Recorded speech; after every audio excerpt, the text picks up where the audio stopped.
Welcome to the 21st chapter, the book of Numbers. It begins with the Canaanites' war with Israel. Now, the Canaanites, it mentioned, lived up in what would be the southern part of Israel.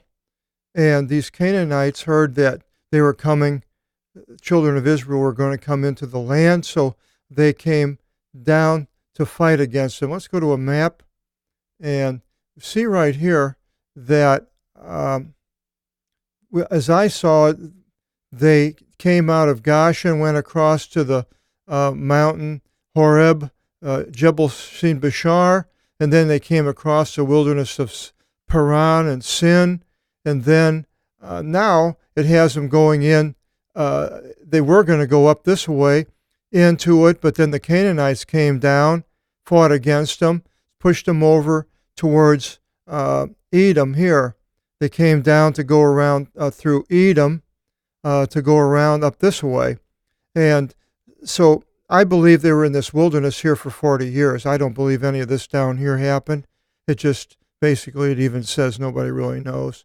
But it mentions Edom, so, and then that was the next place after leaving Horeb. So I would assume, and then wilderness of Zin was mentioned, so I'm assuming that the 40 years was someplace up in here that God had them live, which is all wilderness. This is where the Jews fought the Sinai War, and you can go and look on YouTube and see what kind of land that Sinai is up here, and it is wilderness. So now we have them, the Canaanites, land of Canaan, coming down, and we'll go back and see what it has. It says, and King Arad, the Canaanite king, heard, the one dwelling by the wilderness, so he was down south, that Israel came by the way to Atharim, which don't know where that's at, and he waged war against Israel. And they carried away captive some of them into captivity. So they actually defeated the Israelites to a certain point, took them. And Israel vowed a vow to the Lord and said, it doesn't have Moses here, it's interesting, it has Israel.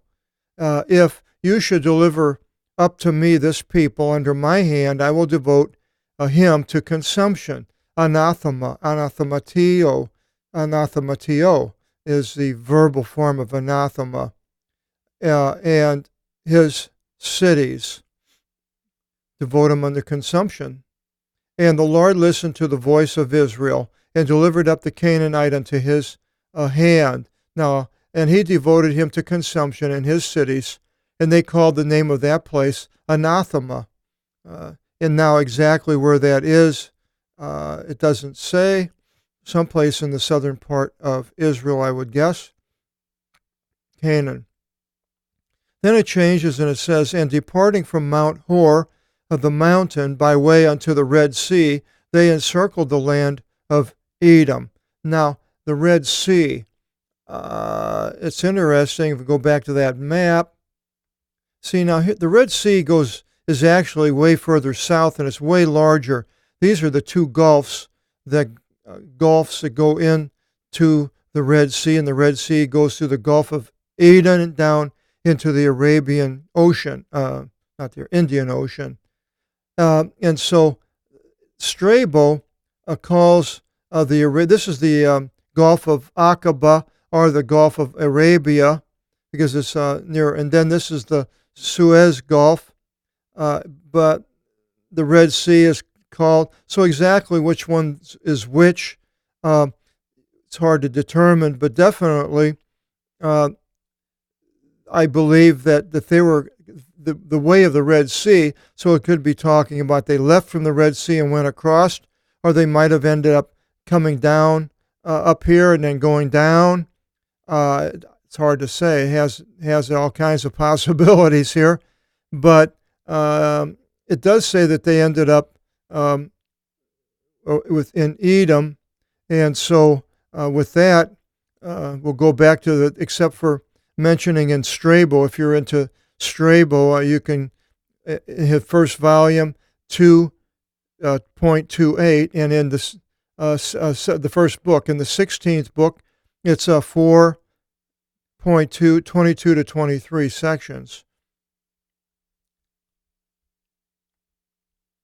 So they encircled the land of Edom, that was down south, and the people became faint-hearted in the way. And the people spoke ill against God and against Moses, saying, "Why did you lead us out of Egypt to kill us in the wilderness? For there is not bread nor water, and our soul loathes in this empty bread," the bread that God gave. Now let's go to another thing, my Theomachy pamphlet or booklet, whatever is going to come out. I'll expand on each one of these, and it's going to go all the way through the Bible into the New Testament, how the Jews warred against God. And so now we have like number 18 here. The people speak ill of God, and then we go into the next section here. What happens, and the Lord sent to the people the ophis, the serpents, causing death. And they bit the people, and many people died of the sons of Israel. And the people came to Moses, saying that we sinned, for we spoke ill against the Lord and against you. Make a vow then to the Lord that he remove from us the serpent. And Moses made a vow for the people. Now, he made a vow here, but we have the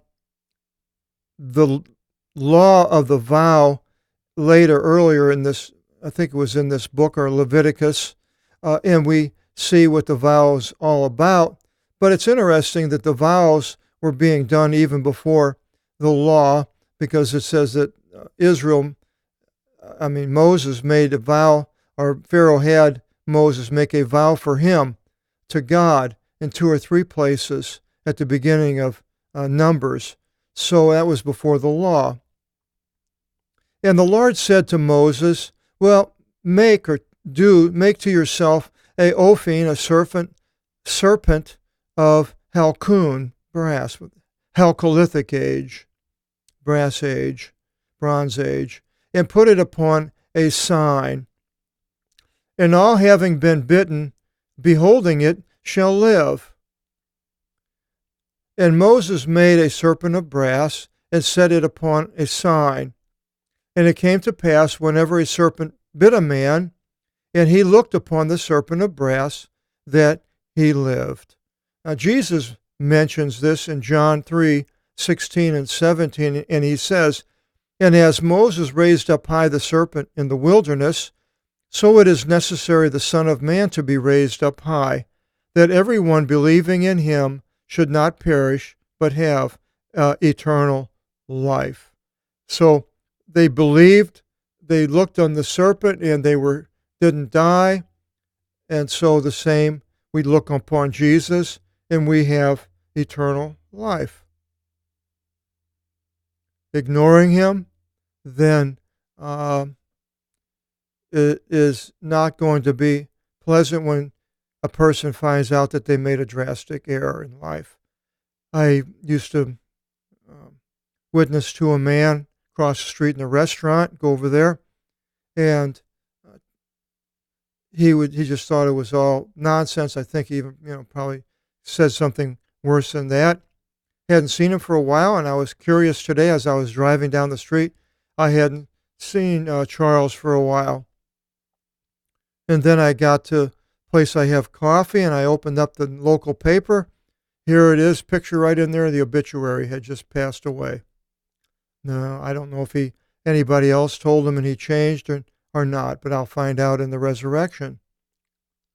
Then it continues, and the sons of Israel departed and camped in Oboth. And lifting away from Oboth, they camped in Ijah-Abarim in the wilderness, which is against the face of Moab, according to the east of the sun. Now exactly, Moab is east, or they're east of Moab. It's hard to tell. We'll go back up to that map. So now they went through Edom, and here is Moab right here. And it'll mention this river here. And there's Oboth right down here. It has Oboth where I think it is. I should probably enlarge that here so we can see that a little bit better. It's Oboth. And Edom is here. So somewhere they went around. There's the mountain range right here. So they went, it says east. So it might be that they have this on the map that would be, this would be west of, and the mountains would be to the east, if that's what it was, which is against the face of Moab according to the east of the sun, which I would assume that's what it meant, that Moab, the mountains are east. From there they departed and camped at the ravine of Zared, and we have the ravine of Zared right here. Comes down. There's three major ravines, Zared, the Arnon, and the Jabbok up here. You get those three. Then Edom, Moab, and Ammon. Ammon has the Amorites, as it says right here. So, as we go back, it says, from there departing, they camped in the other side of Arnon, in the wilderness protruding from the border of the Amorites. So now they're up to the Arnon, which is here, and the Amorites are right up there. And this is the border between the Amorites, Ammon, and Moab. And it says, for Arnon is the boundary of Moab between Moab and the Amorite. On account of this, it says in the war scroll of the Lord, now what that war scroll is, don't know. Zub set ablaze in the rushing streams of Arnon, and he established the rushing streams to settle Ir, and it lies near to the boundaries of Moab. So what all that means, your guess is as good as mine. And from there they came to the well. Apparently it was spoken about and well known. And from there they came unto the well, which is called Beer. And nobody knows where Beer was. Beer is in English. I have Freer is, Beer is the pronunciation in Hebrew. But in the translation into Greek, it's a well. And this is the well which the Lord said to Moses, gather together the people, and I will give to them water. So apparently they were able to get water at this well area where they were, in the wilderness. Then Israel sang this song at the well. Take the lead to him, O well. Rulers dug it. Kings of nations quarried in their kingdoms, in their dominating. And that was it. Another short quote. And from well they went unto Mattanah, and from Mattanah to Nahalil, and Nahalil to Bamoth, from Bamoth to Janaan, which is in the plain of Moab, seen from the top of the dressing of the stone, and that's Pisgah in the Hebrew.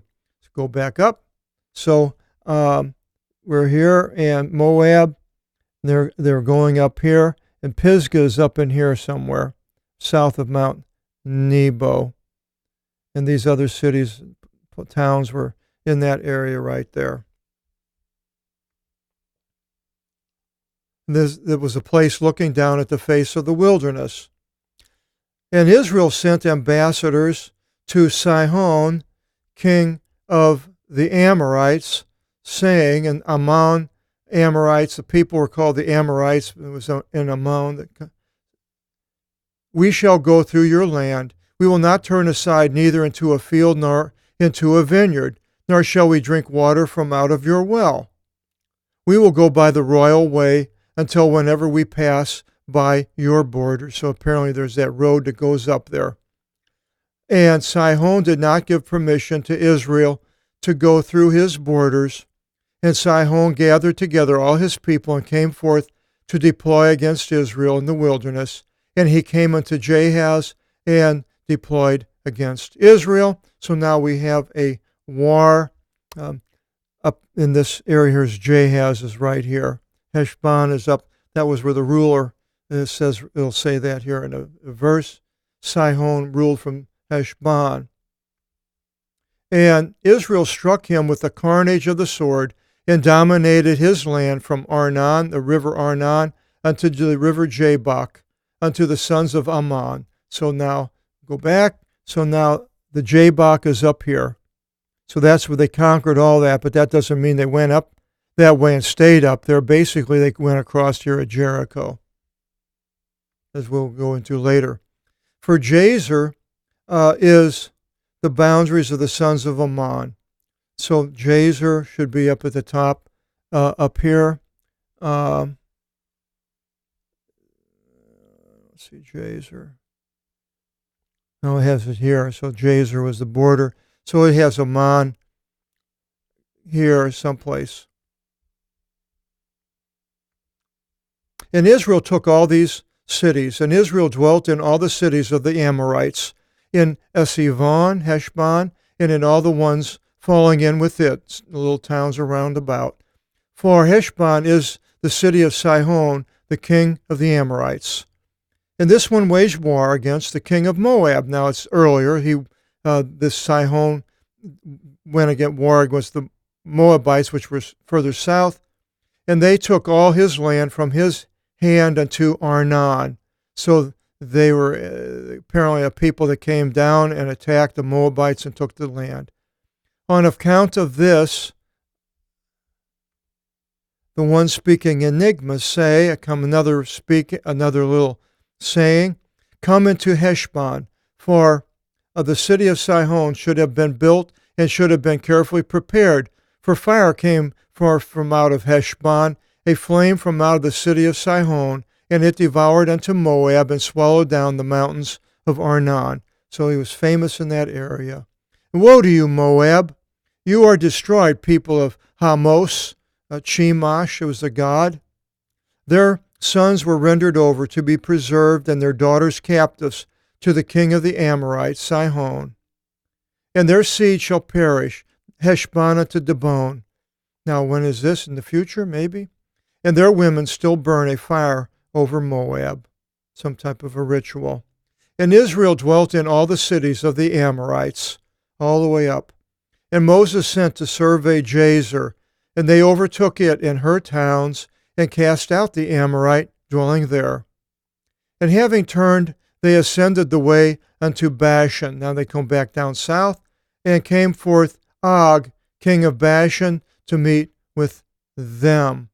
So now Bashan, I believe, is I think it's over here. You're getting close to Mount Nebo, where Moses ends up going and looking on the promised land a little bit later. And so Heshbon, I forgot the name of it. Bashan is down in that area. And Og came forth to meet with the Jews, Israel, and all this people for war in Edraim.